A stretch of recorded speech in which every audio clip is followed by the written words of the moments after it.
I fetched the fuel. Okay. You fetch the fuel from the machine. Yes. And do what? And do what? Throw it. Throw it You throw away. it. After that, Throw the fuel away. Yes, sir. Or throw it inside. Or you pour it on her. Did you pour the fuel on her? This thing, it just like.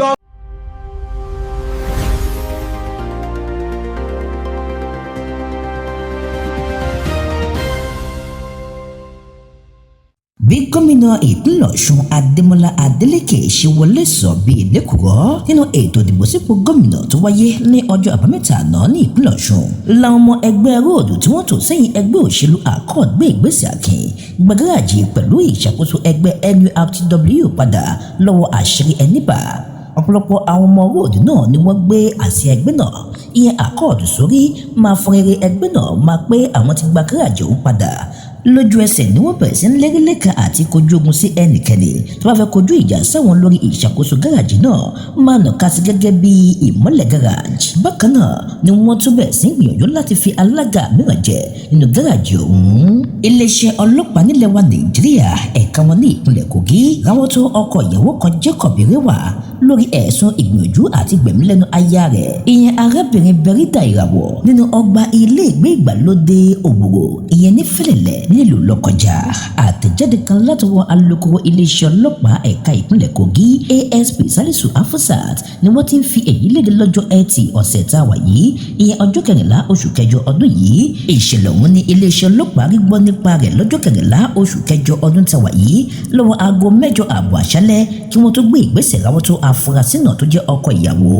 ṣáájú ni lọ́kọláya náà ti ní gbọ́nmi sí omi òtó látàrí bí aya arákùnrin náà ṣe sun àwọn aṣọ ọkọ rẹ̀ kankan ní iná ìyẹn àwọn aṣọ tó rò pé kò lò mọ́.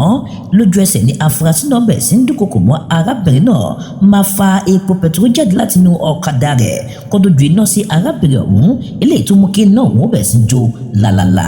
bó tilẹ̀ jẹ́ wípé orí padà wá kó arábìnrin náà yọ nípa dídèrò ilé ìwòsàn àmọ́ afurasí ọ̀hún padà wá jọ fún àwọn ọlọ́pàá wípé lótìtọ́ lòun dáná sun aya tòun. lọ́wọ́lọ́wọ́ iléeṣẹ́ ọlọ́pàá ni wọ́n ti fi àtìláwí ọ̀hún sí àkàtà wọn máa ṣiṣẹ́ ìwádìí síwájú sí kí wọ́n lè mọ ìgbésẹ̀ lè tó kàn. I'm a teacher. Teacher, which school? I left Irawo. I left Irawo to Glorious Faith Secondary. Okay, But we are on vacation. okay. And also, I'm a pastor. You are a pastor. I'm a reverend. Eh? I'm a reverend. Reverend. What is the name of your church? Name of your church? Currently, I'm attending Living Faith Church. But God give me the mandate that I will serve Him. I will have my own church in the nearest people. But I don't know. Okay, now, hey, calm down, please. The devil, Calm down, my friend. Hey.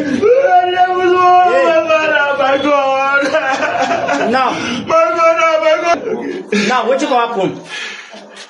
What happen? Why they bring you to vigilante office? Okay. God who made me. Me and her, we never fight. You and her, who? We never fight. Who? You and who? My wife. Your wife. We never fight. Your wife. I will even lay my hand. Is it your wife? Is she your wife? It's my wife, sir. Okay. How many pikin you have for you? We don't have it. We are still looking on God's hand. You never get pikin. Yes. So what happened? I took my babe this evening. So I wanted to put on short sleeve. Short sleeve. Because there is heat. I don't want to put long sleeve like that. So I discovered that all my short sleeves in my bags, there are almost 7 different colors. There is blue, there is pink, there is brown, Yes. there is green, Yes. there is yellow, blue, there is 7. Oh my God. What you gonna happen? Sharply. I did not see anyone in my bag. Okay. Then I moved straight to my wife. I did not see my short sleeve anyone. What happens to my short sleeve? He said, I am just asking. I said, yes, now. It's been not me and you that is in the house. Take race. Okay. I run outside. Why are you running now? I'm asking of my t-shirts in my bags. I went to where we spread our clothes in the drying race. We used to dry our clothes on the fence. I did not see anything. I thought maybe she wasn't. I did not see anything. The only thing he just mentioned, he said, I burned them. You are born. Your wife said you don't buy your clothes. Okay. He said she had burned them. Then you burned all my short sleeves without my knowledge. They are new. I'm still wearing them. Why do you do this to me? I tell the neighbors. I tell all our neighbors. They did not mind. Because she used to always quarrel with them. So nobody attended to her. So the frustration, the anger, I didn't just discover myself any longer. My machine was parked. I don't know how I fetched the fuel. Okay, you fetch the fuel from the machine. Yes. And do what? Throw it. Throw it away. After that, Throw the fuel away. Yes, sir. or throw it inside. Or you pour it on her. Did you pour the fuel on her? This thing is just like... Just say, we are asking you fuel question. on her. It's just like a... But did you pour the fuel on her? I don't know, sir. They say he has born. I don't know. Okay, after you throw They say she has born. Hey. I don't even see her. now after you throw the fuel away, I threw the fuel. what will happen? They say she has born. I did not even see her with my eye. So how the light now take enter his body? How did she burn? iléeṣẹ́ ológun ilẹ̀ wa nàìjíríà ni wọ́n kọlu ibùba àwọn ọmọ ikọ̀ ajàfúnmìnira ilẹ̀ biafra IPOB ESN ní ibùba wọn bíi mẹ́ta ọ̀tọ̀ọ̀tọ̀ tó láǹfààní láti rí ohun ìjà àgbà lóríṣiríṣi padà wálé ní ìpínlẹ̀ Anambra. Iṣẹ́ ọ̀hún ni wọ́n mú ṣe lọ́wọ́ òwúrọ̀ ọjọ́ àbámẹ́ta náà ní kété tí wọ́n rí olóbó gbà nípa ìkọlù táwọn afurasí náà ṣe ní agbègbè Osuakwa lẹ́nu ibodè ìjọba ìbílẹ̀ Ihiala sí Ọ̀gbàrú. Àwọn ọmọ ológun lábẹ́ ikọ̀ elétò ààbò alájùmọ̀ṣe apá gúúsù ìlà oòrùn Operation Oduaka pẹ̀lú ìrànwọ́ àwọn òṣìṣẹ́ iléeṣẹ́ elétò ààbò ọ̀tẹlẹ̀múyẹ́ DSS tó ń ti ikọ̀ vigilante ni wọ́n jọ múṣẹ́ náà ṣe. Iléeṣẹ́ ológun nínú àtẹ̀jáde kan lójú òpó X ìjọ di mímọ̀ pé àwọn kojú ìjà sáwọn afurasí náà bí wọ́n ṣe ṣínà ìbọn bolẹ̀ pẹ̀lú àwọn lójú ẹsẹ̀ ní mẹ́ta lára àwọn àtìláwí ọ̀hún dẹ́ni àkọlẹ̀gùn pẹ̀lú bí wọ́n ṣe ṣe láǹfààní láti kọlu ibùba wọn bíi mẹ́ta ọ̀tọ̀ọ̀tọ̀ lára àwọn wọ́n rí gbà láti rí àwọn àdó ikú lóríṣiríṣi pẹ̀lú àwọn ìbọn jẹ́gàmọ̀ tó ń ti àwọn ìbọn kéékèèké láì gbàgbé ilẹ̀ ọta ìbọn. Yàtọ̀ sí èyí wọ́n tún rí ọ̀pọ̀lọpọ̀ àwọn ọ̀kadà bíi mẹ́rin kó agolo afẹ́fẹ́ gáàsì ẹ̀kì agbára ńlá bíi mẹ́ta ẹ̀kì agbára ọkọ̀ bíi méjì pẹ̀lú àwọn nǹkan mìíràn lóríṣiríṣi. Òun ni iléeṣẹ́ ológun náà padà wá rí kó wálé lára àwọn tó òfin bàlàtìrí Chijioke arákùnrin kan tó ń ti arábìnrin mìíràn lẹ́yìn tí wọ́n rí àwọn ọmọdé kéékèèké ìyẹn àwọn ọ̀dọ́mọdé bíi mẹ́fà níye lákàtà àwọn àtìláàwí náà. Iléeṣẹ́ ológun tí wọ́n ṣèlérí láti pé ààbò tó fẹsẹ̀ múlẹ̀ ló wà fún gbogbo àwọn ará ìlú lórílẹ̀‐èdè Nàìjíríà. Ààrẹ àná nílẹ̀ wa Nàìjíríà Olóyè Olúṣẹ́gun Ọbásanjọ́ ṣe àbẹ̀wò oníyàlẹ́nu sí gómìnà ìpínlẹ̀ Ọ̀ṣun Adémọ́lá Adélékè lẹ́yìn tó wọlé sọ bíi lẹ́kùrọ́ sípò gómìnà ìpínlẹ̀ Ọ̀ṣun fún ti sáà kejì. Pẹ̀lú àwọn fún ọ̀tá àrí Adélékè ló bẹ̀rẹ̀ sí bọ̀wọ̀ pẹ̀lú ààrẹ àná bẹ́ẹ̀ ló mórí kọsẹ̀nù pẹ̀lú àwọn tí ń bẹ nínú ilé náà pẹ̀lú bí ààrẹ àná ṣe ṣe àbò sí Adélékè. Ọ̀pọ̀lọpọ̀ ni wọ́n ti bẹ̀rẹ̀ sí nàka sí èsì ìdìbò náà gẹ́gẹ́ bí eléyìí tó yà lára ọ̀tọ̀ nínú ìtàn òṣèlú ìṣèjọba àwarawa lórílẹ̀‐èdè Nàìjíríà. Iléeṣẹ́ ọlọ́pàá ní ìpínlẹ̀ Ọ̀yọ́ rawọ́ tó afurasí oníwà ọ̀daràn ọmọ ikọ̀ jàgùdà pálí olè kan lẹ́nu tó lọ́wọ́ nínú ìwà ajagunbalẹ̀ pẹ̀lú àwọn ìwà ọ̀daràn mìíràn lóríṣiríṣi ní ìlú Ìbàdàn. Iléeṣẹ́ ọlọ́pàá ni wọ́n ṣe àṣeyọrí náà lẹ́yìn wọ́n rí olóbó gbà lọ́jọ́ 15 oṣù kẹjọ ọdún yìí pé àwọn ọmọ ikọ̀ náà ni wọ́n ti kóra wọn jọ sí ibùba wọn tó wà ní Sókà ìlú Ìbàdàn. Lójú ẹsẹ̀ lọ́wọ́ òfin tó afurasí kan Arówólò Adémọ́lá Adéyẹmọ ọ̀kan lára àwọn ọmọ ikọ̀ náà lára ohun wọ́n rí gbà láti rí ìbọn Gẹ̀ẹ́sì kan ìbọn jẹgàmọ́ ńlá kan àwọn ọta àbọn bíi 9 pẹ̀lú àwọn ilé ọta àbọn bíi 9 níye. Alukoro iléeṣẹ́ ọlọ́pàá ní ìpínlẹ̀ Ọ̀yọ́ DSP Ayọ̀ládé Ọláyínká ló fìdí èyí múlẹ̀ nínú àtẹ̀jáde kan lọ́jọ́ Àìkú òní. Afurasí náà ló padà wá jẹ́ wípé àwọn ń jagun gbalẹ̀ nínú ikọ̀ tàwọn, kódà àwọn ń ja àwọn ará ìlú lè lọ́pọ̀lọpọ̀ ìgbà tí wọ́n ti àwọn ìwà ọ̀daràn mìíràn lóríṣiríṣi. Lọ́wọ́lọ́wọ́ àwọn ọmọ ikọ̀ náà yòókù ni wọ́n ti fẹsẹ̀ fẹ́. Àwọn iṣẹ́ ìwádìí ti bẹ̀rẹ̀ báyìí káwọn òfin lè tẹ̀ àwọn yòókù láìpẹ́ láì jìnnà. Ìjọba ìpínlẹ̀ Èkó tún ti tẹpẹlẹnu mọ́ bí ìṣe àmúlò nọ́mbà ìdánimọ̀ ọkọ̀ táwọn iléeṣẹ́ ọlọ́kọ̀ máa ń sábà lò ṣe dèwọ̀ fún àwọn ará ìlú pẹ̀lú àwọn ọlọ́kọ̀ láti máa lò lójoojúmọ́. Alukoro iléeṣẹ́ ìjọba tó mójútó ọ̀rọ̀ lílọ bíbọ̀ ọkọ̀ ní ìpínlẹ̀ Èkó, Bọ́láńlé Ògúnlọ́lá ló fèyí léde nínú àtẹ̀jáde kan lọ́jọ́ Àìkú òní. Ògúnlọ́lá wá kìlọ̀ fún àwọn ọlọ́kọ̀ pẹ̀lú àwọn tí wọ́n ń ta ọkọ̀ gbogbo kí wọ́n dẹ́kun ìwà lílo nọ́mbà ìdánimọ̀ ọkọ̀ wọn eléyìí tó jẹ́ ti àwọn ilé-iṣẹ́ náà ní ìta gbangba. Nítorí àkókò péréte lásán òun ni òfin fi sílẹ̀ fún ìṣe àmúlò irúfẹ́ nọ́mbà ìdánimọ̀ bẹ́ẹ̀. Ìjọba ìpínlẹ̀ Èkó wá tẹ̀wájú wípé àwọn ọlọ́kọ̀ ni wọ́n láǹfààní láti lo irúfẹ́ ọkọ̀ bẹ́ẹ̀ ní àkókò tó bá fẹ́ wa ọkọ̀ wọn fún ìgbà àkọ́kọ́ láti yẹ̀ wò dáadáa bí wọ́n bá fẹ́ yẹ ọkọ̀ náà wò finifini pẹ̀lú bí wọ́n bá ní èròǹgbà láti gbé ọkọ̀ náà láti ibi wọ́n ti ń ta ọkọ̀ lọ sí ọ̀dọ̀ ẹni tí ò ní. Kódà irúfẹ́ ìrìnàjò bẹ́ẹ̀ gbọ́dọ̀ bẹ̀rẹ̀ láti ibùdó ìkẹ́rùsí lọ sí ilé ìtajà iléeṣẹ́ ọlọ́kọ̀ náà. Ó tẹ̀wájú wípé ẹnikẹ́ni tó bá rúfin àṣẹ ìjọba ọ̀hún làwọn yóò gbẹ́sẹ̀ lé irúfẹ́ ọkọ̀ bẹ́ẹ̀ láì wẹ̀yìn rárá ní ìpínlẹ̀ Èkó. Iléeṣẹ́ ọlọ́pàá lórílẹ̀‐èdè wa Nàìjíríà ẹ̀ka wọn ní ìpínlẹ̀ Borno ni wọ́n ti rí àdó ikú tó yà lára ọ̀tọ̀ kan nínú kòtò dámínú kan lágbègbè Maduganari tí ń bẹ ní ìpínlẹ̀ Borno. Alámòjútó iléeṣẹ́ ọlọ́pàá ní ìpínlẹ̀ Borno CP Nazaru Abdulmajid ló pàṣẹ fún àwọn ọlọ́pàá náà láti mú iṣẹ́ ṣe lọ́wọ́ aago 1:20 kọlù ní ọwọ́ ọ̀sán ọjọ́ 15 oṣù kẹjọ ọdún yìí. Alukoro iléeṣẹ́ ọlọ́pàá ní ìpínlẹ̀ Borno Naum Kenneth Daso ló fìdí èyí múlẹ̀ nínú àtẹ̀jáde kan lọ́jọ́ àbámẹ́ta àná máa pé wọ́n ṣe débi ìṣẹ̀lẹ̀ náà òun ni wọ́n tètè fa kíní ọ̀hún yọ ìyẹn àdó ikú náà kó lórí kòtò dámínú tó jẹ́ ti ìjọba. Alámòjútó iléeṣẹ́ ọlọ́pàá náà Abdulmajid wá gbóríyìn fún àwọn ará ìlú lórí bí wọ́n ṣe yára wí fún iléeṣẹ́ ọlọ́pàá ohun òjòmọ́rí ṣèlérí àti gùnlé iṣẹ́ ìwádìí lórí ọ̀rọ̀ náà.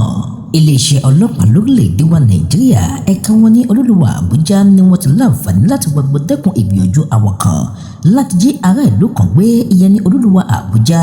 Ṣáájú làwọn ará ìlú náà ti ta iléeṣẹ́ ọlọ́pàá lólobó lórí ìpinnu àwọn oníṣẹ́ láabi kan o láti lè jí odidi dókítà oníṣègùn òyìnbó kan gbé.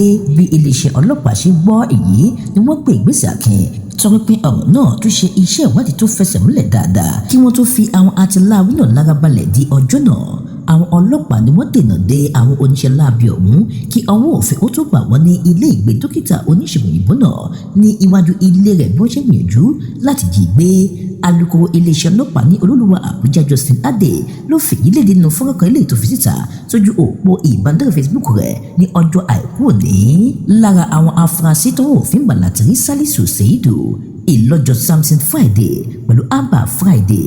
Abba Friday ló ṣàlàyé ọ̀rọ̀ fún iléeṣẹ́ ọlọ́pàá ilẹ̀ wa Nàìjíríà pé òun ní ìṣòro owó ló mú kí òun padà wá pinnu láti lọ rí jí èèyàn gbé nípa fífa àwọn ọ̀rẹ́ òun wọlé sínú iṣẹ́ láabi ọ̀hún. Ó pé òun mọ òǹtọ̀hún láti òkèrè àmọ́ òun ò mọ délédélé àmọ́ òun nígbàgbọ́ wípé òǹtọ̀hún ló ní owó tó pọ̀ lọ́wọ́ o. Ó ti láàrin òun ló padà wá wí fún iléeṣẹ́ ọlọ́pàá wípé òun ti jẹ gbèsè mílíọ̀nù 7 owó náírà sí iléeṣẹ́ ìfowópamọ́ nítorí náà ó ṣeé ṣe kí òun má rí owó náà san bí òun bá lè jíyàn gbé. Samson Friday lẹ́ni tó jẹ́ ọ̀rẹ́ Abba Friday náà tó pé òun gbà láti jíyàn gbé nítorí pé òun náà kojú ìṣòro owó kankan bẹ́ẹ̀ ni okòwò tòun náà lọ déédéé mọ́. Ẹnì kẹta wọn Seidu wí fún iléeṣẹ́ ọlọ́pàá pé òun jẹ iléeṣẹ́ ìfowópamọ́ ní owó ìyẹn mílíọ̀nù 7 owó náírà nítorí náà kọ́ owó ní ọ̀nà mìíràn ju kí òun lọ rí jíyàn gbé lọ. Àwọn afurasí náà ni wọ́n rawọ́ ẹ̀bẹ̀ sáwọn ọmọ Nàìjíríà gbogbo pé kí wọ́n ṣe ìdáríjì fún àwọn nítorí ìgbàkọ̀rè táwọn yóò wo ìwà ọ̀daràn bẹ́ẹ̀ máa pé àwọn ṣetán láti yí ìwà padà.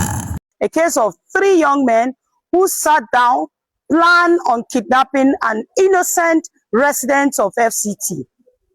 An innocent, I said, resident of FCT who does not suspect or who has not offended anybody, but they sat down, planned it, that they were going to kidnap these their victims. Law-abiding residents of FCT share this intelligence of their activities to the police, and we expanded on that intelligence, intercepted their conversation while we are aware of their plan, lay an ambush on them on the day that they planned to kidnap this victim. Then we now arrested them right in front of the victim's house where they were planning to adopt him. Mr. Zuba. All right. You, what's your name? I'm Elojo Samson Friday from Kogi State. From Friday. Abba. Friday. Yes, ma'am. From where? From Kogi State. What happened? I've been having some financial challenges for some time.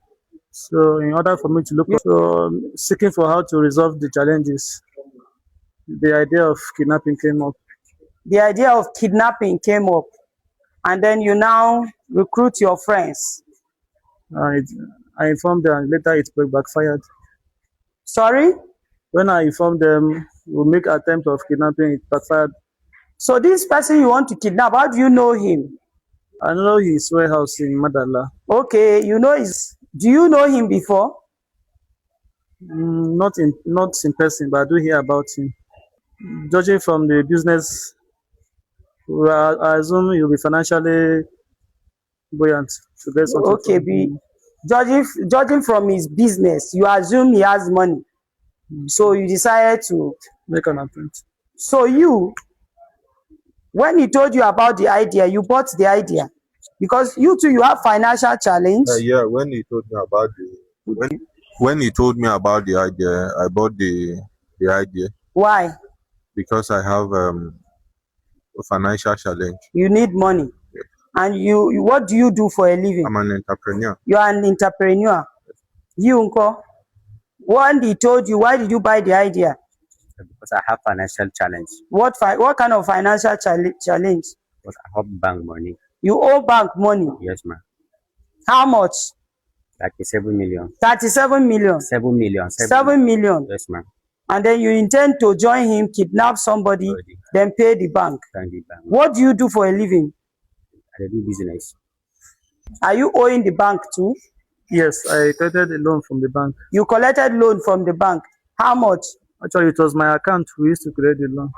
7 million naira. 7 million naira. So you don't have any other way. What do you do for a living? Businessman. Business? What kind of business? We sell soft drinks, beverages. Okay. We are distributor of soft drinks. Okay. So that was how the police now arrested you? Yes, ma'am. Yes. We want to appeal to the public. This is our first attempt and it failed. And today we are saying that this is the first and it will be the last. And we are